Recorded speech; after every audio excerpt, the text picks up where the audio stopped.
হীৰেণ ভট্টাচাৰ্যৰ কবিতা।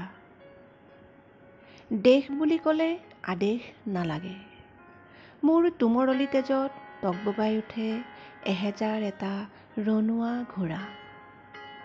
মোৰ শব্দৰ শোভাযাত্ৰা হওক, ক্ৰূৰ কুটিল ৰাতিৰ প্ৰহৰী হওক, তিৰবিৰাই থাকক বিক্ষোভৰ চোকা তৰোৱাল, টলমল শব্দৰ উচ্চাকিত তেজৰ প্ৰবাহে প্ৰবাহে।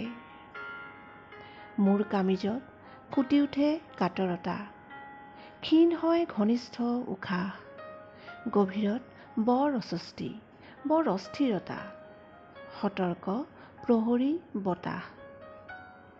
হঠাৎ কৌতূহলী হৈ পানীত যিদৰে নচুৱাই মাছ, মোৰ চৌকাষে উদ্যত মৃত্যু, মৃত্যুৰ কৌশলী হাত, অথবা মৃত্যুজিত প্ৰতিভাৰ আচ্ছাদিত আভাস।